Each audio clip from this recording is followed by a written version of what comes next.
तो hi friends, आज हम बात करेंगे हाइड्रोनेफ्रोसिस के बारे में कि ये क्या है, इसके क्या सिम्टम्स हैं और ये क्यों हो जाता है, इसके ट्रीटमेंट क्या है। हम आज इसके बारे में डिटेल में बात करेंगे। मैं हूं doctor Nagma. Welcome back to my channel. Hydronephrosis क्या होता है? हाइड्रोनेफ्रोसिस एक ऐसी कंडीशन है जिसमें यूरिन किडनी में जमा हो जाता है। नॉर्मली हमारे शरीर में किडनी जो है वो यूरिन को बनाती है। ये यूरिन एक नली जिसे यूरेटर बोलते हैं उसके जरिए ब्लैडर तक पहुंचाता है। लेकिन जब इस रास्ते में कोई रुकावट आ जाती है, जैसे पथरी, सूजन या फिर कोई ट्यूमर, तो यूरिन आपकी किडनी में ही भरने लगता है, जिससे किडनी आपकी फूल जाती है, जिसे मेडिकल भाषा में हाइड्रोनेफ्रोसिस कहा जाता है। हाइड्रोनेफ्रोसिस के बहुत सारे कारण हो सकते हैं, जैसे पेशाब की नली में रुकावट आना, पुरुषों में प्रोस्टेट ग्लैंड का बढ़ना, प्रेगनेंसी के दौरान गर्भाशय का दबाव, नर्व डैमेज जिससे ब्लैडर सही से काम नहीं करता। कई बार बच्चों में ये जन्मजात भी हो सकता है। इस बीमारी के जो लक्षण है वो आपकी स्थिति की गंभीरता पर भी डिपेंड करता है। कुछ आम लक्षण हैं, जैसे कि कमर या साइड में दर्द होना, पेशाब में जलन होना या फिर पेन होना, बार बार पेशाब आना या फिर रुक रुक कर पेशाब आना, बुखार या फिर खासकर आपको कोई इन्फेक्शन हो, उल्टी या फिर आपका मन जैसा मचलाना, यूरिन का रंग गाढ़ा होना या फिर यूरिन के अंदर खून आना। डॉक्टर इस कंडीशन में कुछ टेस्ट करवाते हैं, जैसे कि अल्ट्रासाउंड, सीटी स्कैन या फिर एमआरआई। ब्लड टेस्ट कराए जाते हैं, इसके साथ यूरिन टेस्ट भी होते हैं। इन टेस्ट से पता चलता है कि रुकावट कहाँ है और किडनी आपकी कितनी अफेक्ट हुई है। आपका ट्रीटमेंट इस पे डिपेंड करता है कि आपको किस वजह से ये हाइड्रोनेफ्रोसिस हुआ है। अगर आप पथरी है तो उसको दवाइयों या फिर सर्जरी के द्वारा निकाला जा सकता है। ट्यूमर हो तो या फिर कीमोथेरेपी या फिर ऑपरेशन के द्वारा हटाया जा सकता है। पेशाब में अगर रुकावट आ रही है तो आपको कैथेटर या फिर स्टेंट भी डाला जाता है। कोई भी अगर इन्फेक्शन है तो उसके लिए एंटीबायोटिक मेडिसिन चलाई जाती है। कुछ केसेस में नेफ्रोस्टोमी ट्यूब लगाई जाती है ताकि यूरिन बाहर निकल सके। अब हम बात करेंगे कुछ सावधानियों और कुछ सुझावों की। सबसे पहले आपको पेशाब को रोकना नहीं है, बिल्कुल भी। खूब सारा पानी पीना है और समय पर यूरिन पास करना है। कोई भी यूरिन संबंधित अगर आपको सिम्टम दिखता है तो तुरंत डॉक्टर से मिले। किडनी के रेगुलर टेस्ट कराते रहें, जैसे कि केएफटी वगैरह, अगर आपको पहले कोई किडनी की प्रॉब्लम रह चुकी है। अब आप सोच रहे होंगे, जब हाइड्रोनेफ्रोसिस है, किडनी में यूरिन जमा हो रहा है, तो क्या इससे किडनी फेल हो सकती है? ये बिल्कुल सही बात है। अगर हाइड्रोनेफ्रोसिस का टाइम पे इलाज नहीं हुआ तो ये एक भयंकर रूप ले लेगा, किडनी को फेल कर देगा और ट्रांसप्लांट की नौबत आ जाएगी। मैं आपको इस चीज को डिटेल से समझाती हूँ। यूरिन का बैकअप बनता है। जब यूरिन बाहर नहीं निकल पाता और किडनी में जमा हो जाता है तो उस पर लगातार दबाव बनता जाता है।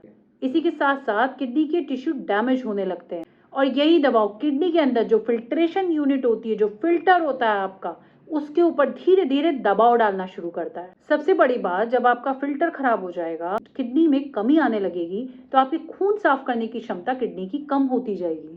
किडनी कम काम करने लगती है, किडनी की कार्य क्षमता घटने लगती है, जिससे शरीर के टॉक्सिन्स बाहर नहीं निकल पाते। सबसे बड़ी बात, इन्फेक्शन का खतरा हो जाता है। यही किडनी में यूरिन का बार बार रुकना आपको यूटीआई जैसे इन्फेक्शन पैदा करता है, जिससे और भी नुकसान हो जाता है और ट्रांसप्लांट के बाद तो ये और ज्यादा खतरनाक हो जाता है। धीरे धीरे आपकी किडनी काम करना बंद कर देती है और इसी को सीकेडी कहा जाता है। किस समय ज्यादा खतरा हो जाता है, आइए समझते हैं। अगर आप हाइड्रोनेफ्रोसिस को पूरी तरीके से नजरअंदाज करते हो, टालते हो, छोटी प्रॉब्लम समझते हो, बार बार पेशाब रुक रहा है लेकिन आप ध्यान नहीं दे रहे हो, इन्फेक्शन अगर बार बार हो रहा है या फिर ये दोनों चीजें आपकी किडनी में हो, इसके लिए क्या कर सकते हैं, किस तरीके से इसका बचाव करें? सबसे पहले तो जैसे ही आपको सिम्टम्स दिख रहे हैं, आपको डॉक्टर से मिलना ही है। टाइम पे अपना अल्ट्रासाउंड कराना है, ब्लड टेस्ट कराने हैं। अगर हाइड्रोनेफ्रोसिस आपको डिटेक्ट हुआ है तो जल्द से जल्द दवाइयाँ चालू करें। उसके रीजन के बाद डॉक्टर आपको दवाइयाँ स्टार्ट करेंगे, वो लीजिए। कि अगर आपने टाइम पे इलाज ले लिया तो ये पूरी तरीके से रिवर्स हो सकता है, लेकिन अगर आपने इसको इग्नोर करा तो ये बड़ी बीमारी का रूप ले सकता है। अब बात करेंगे यहाँ पे डाइट की, कि डाइट का इसमें क्या रोल है। देखिए, डाइट सीधा सीधा सपोर्ट नहीं करती, लेकिन डाइट का बहुत बड़ा रोल है। ये रिकवरी और किडनी को फर्दर नुकसान से बचाती है। चलिए जानते हैं डाइट मदद कैसे करती है। अगर आप डाइट चार्ट बनवाते हो, प्रॉपर डाइट को फॉलो करते हो, तो काफ़ी दवाइयाँ आपकी कम होती हैं। आपकी जो सूजन है और पानी रुकने की समस्या है वो पूरी तरीके से डाइट से दूर हो सकती है। किडनी पर ज़्यादा लोड नहीं पड़ने देती है। संक्रामक यूटीआई से बचाव करती है। अगर किडनी में थोड़ा बहुत डैमेज हुआ है जो कि क्योर हो सकता है, तो उसे डाइट के द्वारा क्योर किया जा सकता है। आइए देखते हैं इसमें क्या खाना चाहिए। पानी आपको भरपूर पीना है अगर डॉक्टर ने मना नहीं किया है तो। लो सोडियम डाइट, नमक कम करें क्योंकि नमक आपकी बॉडी में पानी को रोकेगा। फल और सब्जियां जैसे कि सेब, खीरा, लौकी, गाजर, ये सब आप अपनी डाइट में शामिल करना शुरू कर दें। कम प्रोटीन लें लेकिन हाई प्रोटीन लें। इसमें आप दालें ले सकते हैं और थोड़ा बहुत दही की मात्रा ले सकते हैं। नारियल पानी भी ले सकते हैं अगर आपका यूरिक एसिड और पोटेशियम नहीं बढ़ा हुआ है तो। लिक्विड डाइट पे हम ज़्यादा जोर देते हैं, उसमें जैसे कि सूप हो गया, छाछ हो गया, ये सब बहुत काम करते हैं। आइए समझते हैं क्या नहीं खाना है। बहुत ज़्यादा सॉल्टी या फिर तला हुआ फ्राइड फूड आपको नहीं खाना है। रेड मीट, चना, राजमा, ये सब आपको नहीं खाना है। अगर आपको पथरी की वजह से हाइड्रोनेफ्रोसिस है तो टमाटर और पालक पूरी तरीके से बंद कर देना है। कोला, सॉफ्ट ड्रिंक्स नहीं लेना है। पिकल हो गया, चटनी, प्रोसेस फूड, ये सब कुछ नहीं खाना है। ये तो मैंने आपको बेसिक चीज़ें बता दी जो आप आज ही से शुरू कर सकते हैं अगर आपको हाइड्रोनेफ्रोसिस डिटेक्ट हुआ है तो। डाइट प्लान हमेशा नेफ्रोलॉजिस्ट या फिर डाइटिशियन की सलाह से ही करें। जिस भी डाइटिशियन से आप चार्ट लें, उन्हें किडनी की नॉलेज होना बहुत ज़रूरी है क्योंकि हाइड्रोनेफ्रोसिस का कारण और किडनी की हालत हर मरीज में अलग अलग होती है। तो डाइट से आपको काफ़ी सपोर्टिव ट्रीटमेंट मिलता है, काफ़ी हेल्प होती है और ये रिकवरी को तेज करती है और आपकी किडनी को बचाने में हेल्प करती है।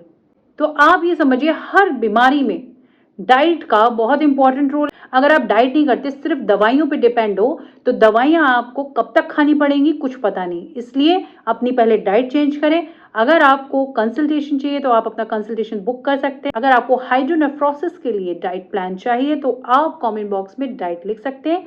मेरे नंबर पे अपनी रिपोर्ट्स मैसेज कर सकते हैं। और अगर ये वीडियो अच्छी लगी हो तो प्लीज़ इसे ज़्यादा से ज़्यादा लोगों के साथ शेयर कर दीजिए जिनको इसकी ज़रूरत है। और चैनल को सब्सक्राइब करना मत भूलिएगा क्योंकि इससे किडनी से रिलेटेड सारी अपडेट्स मैं यहाँ पर लाती रहूँगी आपके लिए। तो मिलते हैं नेक्स्ट वीडियो में, तब तक के लिए बाय एंड टेक केयर। अपने स्वास्थ्य का ध्यान रखिए।